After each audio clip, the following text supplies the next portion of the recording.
I'm not worried about being hyper connected to his legs. I'm just keeping my feet up in the air, and then I'm going to play my hands out here. Okay? So think 45 degrees forward, 45 degrees out. Okay? Now all I'm going to do from here is I go with one goal and one goal only. Once on top, stay on top. I'm going to let Bobby start to move around. If I get the chance, I'm going to use my legs to make sure he doesn't have a very good connection to the floor. And every time he starts trying to grab onto my arms, go ahead and grab. Come on, Bobby. Come on, Bobby. Come on, Bobby. Come on, Bobby. Grab those arms, Bobby. Through here, he's trying to push me, so I'm just going to be heavy. Come on, Bobby. Grab my arms, Bobby. Come on, Bobby. Oh, come on, Bobby.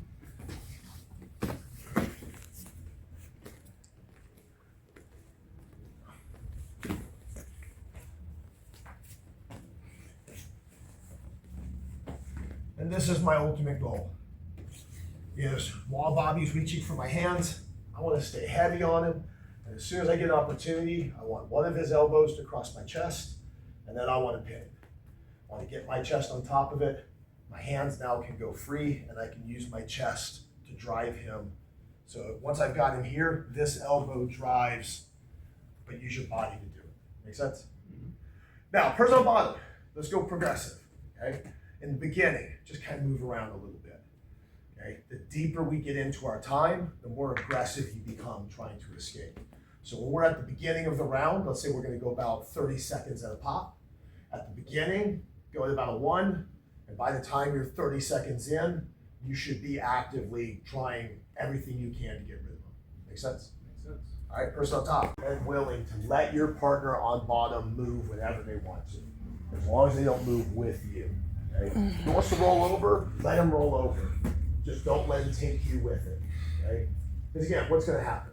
Oh, I messed up. He sinks one leg through. We're going to play half guard. Okay? Unless you're scared of half guard, then don't do it.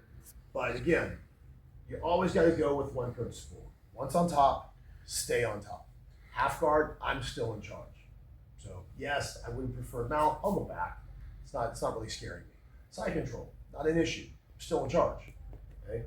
You are still having to deal with me. I am still the biggest threat in the room.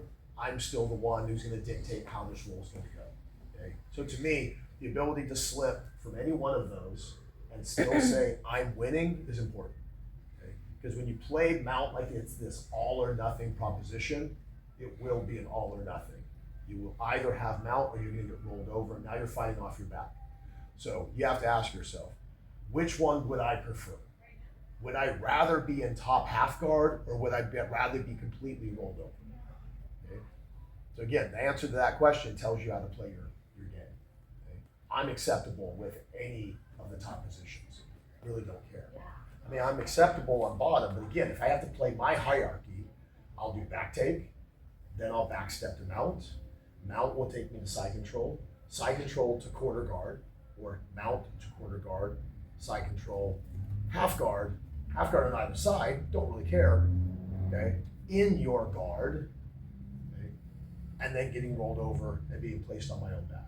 And then, again, I would rather, if I'm on bottom, I would rather be playing half guard first, and then it's my preference, okay? Others are gonna say, no, I'd rather play full guard. Again, it's preferential. Your hierarchical thing is, you're gonna have to put that together. But, again, once on top, I have this advantage. I don't care how much you weigh. You have an advantage. If you weigh 150 pounds, that's 150 pounds of free energy that you get to put on your partner that they have to deal with, and it doesn't cost you a dime.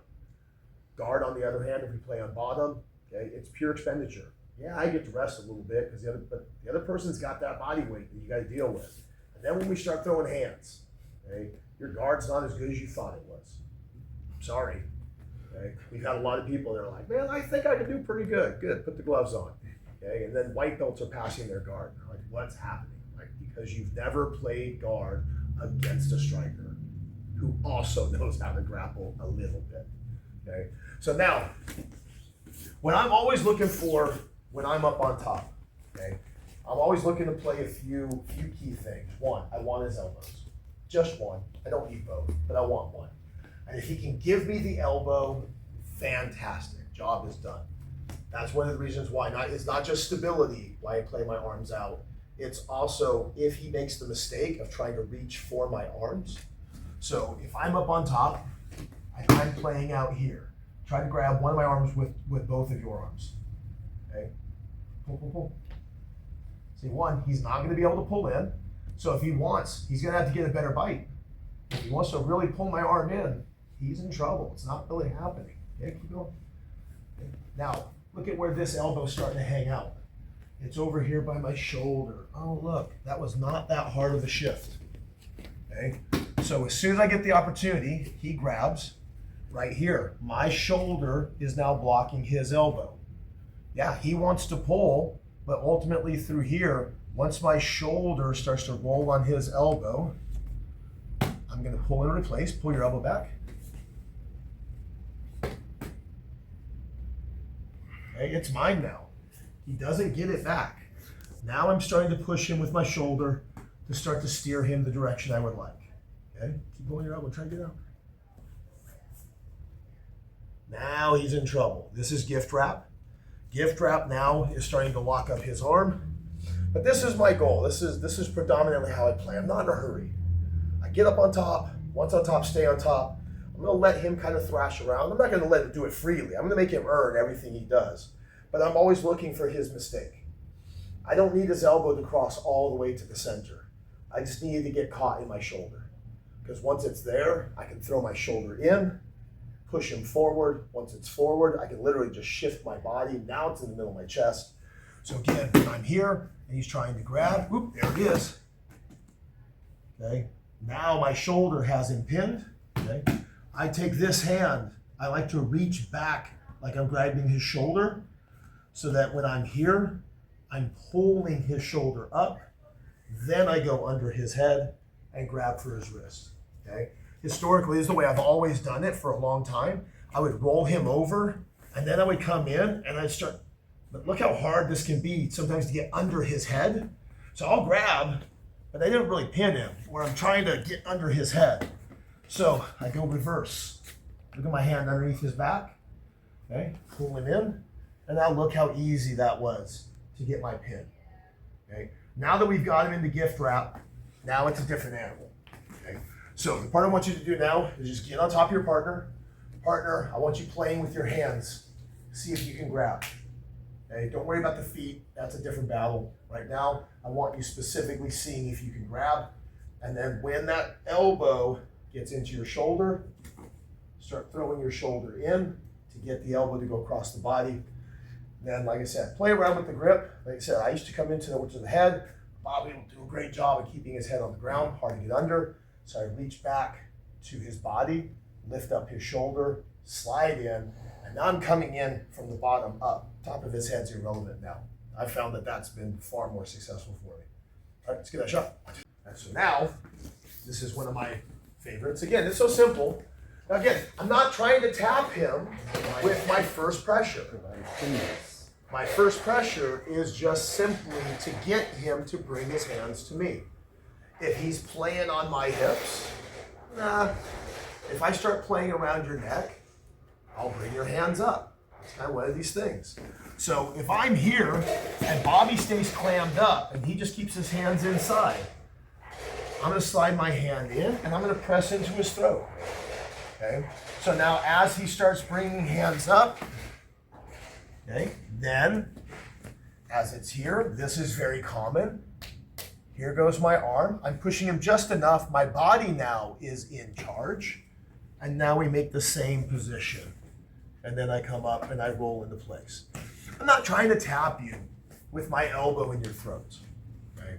What I'm doing is I am putting pressure. I will try to tap you, but you won't let me. Because the moment I start putting that pressure in, you're either going to turn and roll or your hands are going to come up to start to defend. This is what 99% of everybody's going to do.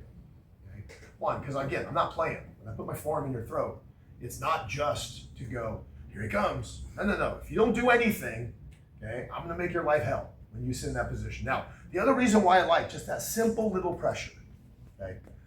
Again, we were talking about striking and the like. To me, anytime I can put my forearm in your throat, I could have hit you with an elbow strike. So to me, this is the replacement.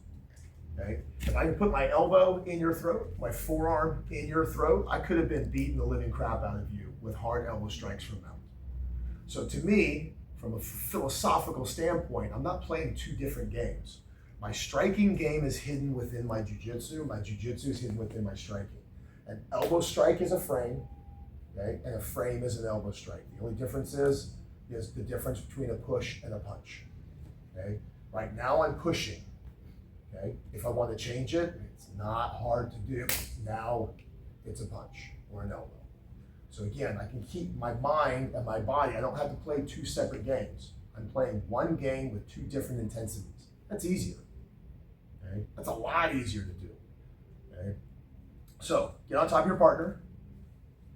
They're gonna put their hands in, clam up and like. Yeah. I like to, as much as I can, make him look one direction first, then grab onto his shoulder, drop the blade of your pinky side into his throat, and pressure. Okay.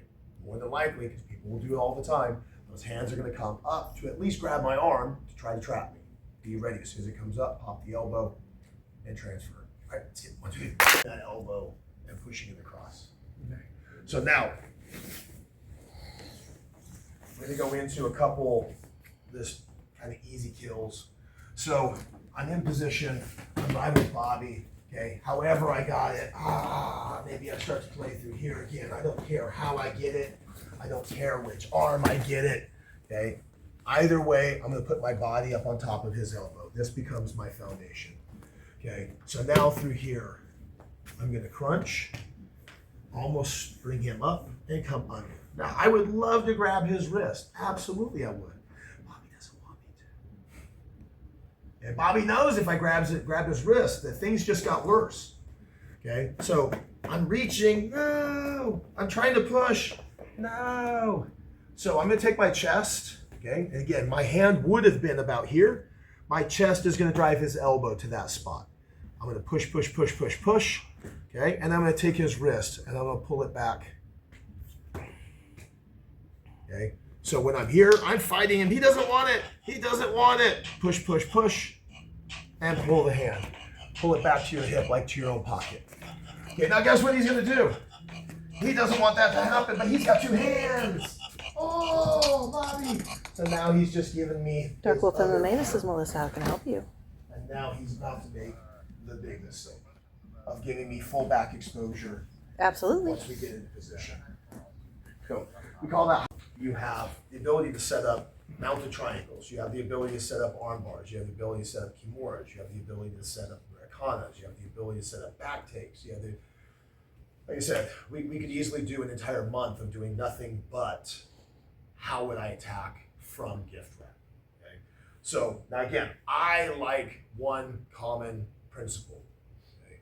Once on top, stay on top. Okay? I could do a lot of stuff. But some of it is going to require me to leave the position, and now we're rolling dice. Okay? I was on top. I was kicking his ass. And then I'm going to go for a move, which again, if we don't look at in baseball, what's a great batting average? Over 300. Over 300. What's the failure rate? 7 out of 10. Okay? That's a great batting average. Your submissions are not that good. Even at the high level, let's look at what the real percentage rates are. Maybe 1 out of 10. Let's go even a little bit lower. Let's say 1 out of 5. Okay. Are you willing to gamble on 1 out of 5? Sometimes I am. Okay. But when I look at some of these positions, I can go, there are certain positions that I can now go, failure is losing the submission. And the number one failure of things like arm bars and a couple other submissions is not just that you lose the sub, you lose the position that you had it in. Okay? That's detrimental. Okay? Because not only do you lose the sub, but you lose control. And then there's other submissions that we can go for that if I lose the submission, I don't lose the position, which means I get to just keep attacking. Now again, it's a choice you have to make. And again, I then tell people, I said, what are you training for? If you're training for sport jiu-jitsu, staying in control means more, but the transitions you can do off of your back, things of that nature, they're pretty cool. If I'm fighting in the parking lot or I'm fighting in the cage, I'm not taking as much of a chance with what's going on because of the threat of strikes and other things. So once on top, stay in control, make smart choices so that when I do take over control, okay, I don't want to just give up the position just because I wanted to go for an armbar. Okay, so I get up, I'm in position, blah blah blah. I get his arm, okay, and I grab the hand. This is the beginning of gift wrap. I feed my hand under and I lock up and I grab onto my own wrist. This is more your traditional. Okay, or I come in here, I grab his wrist and I control his elbow. This keeps this hand fairly free and I can still make some basic attacks. Okay? Now, a couple that we can play with through here, you're not gonna make friends, but if we're fighting, we're not exactly friends. There's this little gap right here and I'm already touching his throat, okay? I bring my hand in, I curl and I make a fist, and I literally just punch my fist right into the front of his throat. Not gonna make friends, okay?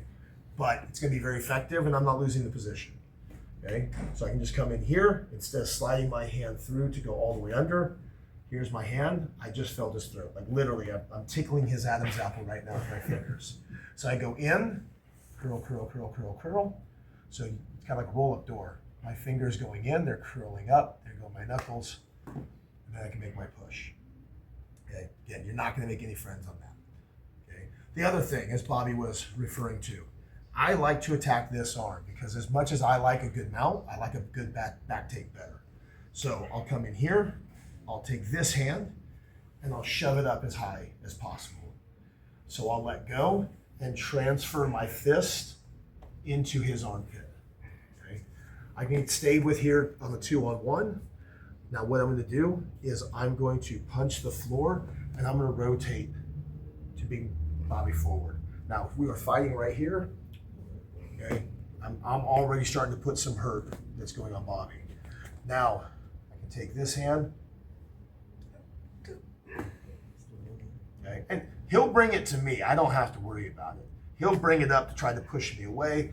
When we go here, pull it in towards his head and then push it to the ground. And again, through here, bang, we can be punching here, or I can make the big swim. Make it an early night. And now I've got total control, and then now it's, even as a position itself, a great batting average is batting 300. My success rate from the back is higher than that. Back attacks tend to be a higher success rate type of position. Why? Because when I fail, I don't lose the position as much. I'm able to attack, reset, attack, reset, attack, reset. And that's why like back attacks tend to be some of the highest of the attacks. But they're limited too, though. There's only a handful of submissions when you truly get to the back that make it so you don't have to leave. And chokes are one of them. All right, so let's get that shot.